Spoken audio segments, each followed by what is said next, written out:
اعوذ باللہ من الشیطان الرجیم، بسم اللہ الرحمن الرحیم۔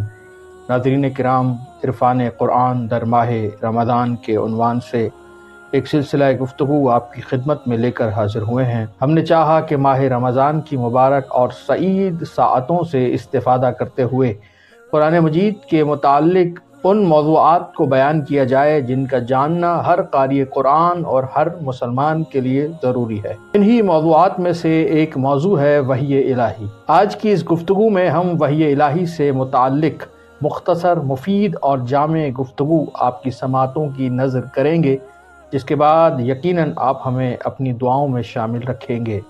آج کی گفتگو میں ہم بیان کریں گے کہ وحی الہی کسے کہا جاتا ہے، لغت عرب میں وحی کی معنی کیا ہے، قرآن مجید میں لفظ وحی کتنی مرتبہ استعمال ہوا اور لفظ وحی کن کن معانی میں استعمال ہوا ہے۔ مزید یہ کہ کیا وحی الہی صرف انبیاء و مرسلین پر ہی ہوا کرتی ہے یا غیر انبیاء پر بھی وحی الہی نازل ہوئی ہے، یہ اور کچھ مزید معلومات آپ کے سامنے پیش کریں گے۔ پہلا سوال کہ وحی کسے کہا جاتا ہے۔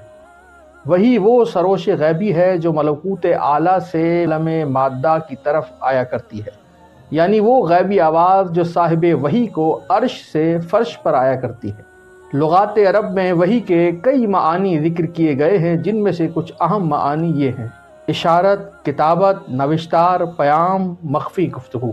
راغب اصفہانی نے اپنی معروف و شہر آفاق کتاب المفردات فی غریب القرآن میں ذکر فرمایا، اصل الوحی الاشارۃ السریعہ، یعنی بالفاظ دیگر وحی کی معنی ہے اشارۃ سریعۃ مخفیۃ، یعنی وحی وہ اشارہ سریعہ، وہ تیز پیغام ہے، مخفی پیغام ہے جو صرف صاحب وحی کی تک پہنچتا ہے اور دیگر اس سے لا علم رہتے ہیں۔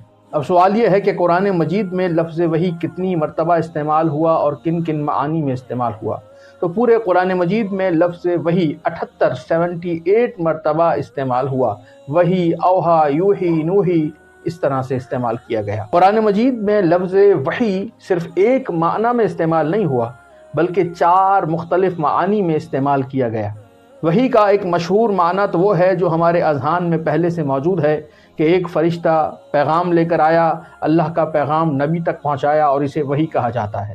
لیکن اس کے علاوہ بھی قرآن مجید نے 3 معانی وحی ذکر کیے۔ ان میں سے ایک معنی ہے اشارہ پنہانی، یعنی اشارے کو بھی قرآن نے وحی کہا ہے۔ سورہ مریم میں حضرت زکریا علیہ السلام کے حوالے سے ذکر ہوا، فخرج علی قومہ من المحراب فاوحى الیہم ان سبحوا بکرۃ وعشیا۔ حضرت زکریا علیہ السلام محراب عبادت سے نکل کر لوگوں کی جانب آئے اور انہیں اشارے سے کہا کہ صبح و شام اللہ کی تسبیح کرتے رہو۔ پروردگار عالم اس اشارے کو بھی وحی کے نام سے ذکر کر رہا ہے، فاوحى الیہم، زکریا نے اپنی قوم پر وحی کی، یعنی اشارے کو بھی وحی کہا گیا ہے۔ اس کے علاوہ قرآن مجید میں لفظ وحی ہدایت فطری کی معنی میں بھی استعمال کیا گیا۔ ہدایت فطری و غریزی و طبعی، یعنی پروردگار عالم نے تمام موجودات کے وجود میں فطری طور پر ہدایت کو رکھا ہے، اسی کے مطابق وہ اپنے سلسلہ حیات کو آگے بڑھاتے ہیں۔ اس ہدایت طبعی و فطری کو بھی قرآن مجید نے وحی کے نام سے ذکر کیا۔ نحل میں ارشاد ہوا، وَأَوْحَى رَبُّكَ إِلَى النَّحْلِ أَنِ اتَّخِذِي مِنَ الْجِبَالِ بُيُوتًا وَمِنَ الشَّجَرِ وَمِمَّا يَعْرِشُونَ ثُمَّ كُلِي مِن كُلِّ الثَّمَرَاتِ۔ اللہ نے شہد کی مکھی پر وحی فرمائی، پہاڑوں، درختوں اور اونچے اونچے مقامات پر اپنے مکان بنا، اپنے چھتے بنا اور پھر پھلوں سے اپنا رزق حاصل کر، یعنی اس ہدایت طبعی کو بھی شہد کی مکھی پہ وحی کرنا کہا گیا ہے۔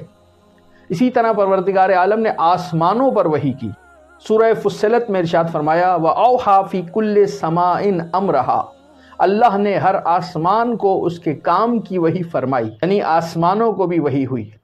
پھر سورہ زلزال میں زمین پر وحی کے ذکر کو ذکر فرمایا۔ ارشاد ہوا، بسم اللہ الرحمن الرحیم، اذا زلزلت الارض زلزالها واخرجت الارض اثقالها وقال الانسان ما لها يومئذ تحدث اخبارها بان ربك اوحى لها۔ جب زمین اپنی پوری شدت کے ساتھ ہلا دی جائے گی اور اپنے اندر کے بوجھ کو، خزانوں کو اگل دے گی، تو ایک انسان کہے گا اس زمین کو کیا ہو گیا۔ اس دن زمین اپنی خبریں بیان کرے گی، بِأَنَّ رَبَّكَ أَوْحَى لَهَا، کیونکہ اللہ نے اسے ایسا کرنے کی وحی فرمائی ہے۔ یعنی زمین کو بھی وحی کی ہے۔ انشاءاللہ ہم اپنی اگلی گفتگو میں اسی وحی کے سلسلے کو مزید آگے بڑھائیں گے اور آپ کے سامنے بیان فرمائیں گے۔ وآخر دعوانا ان الحمد للہ رب العالمین۔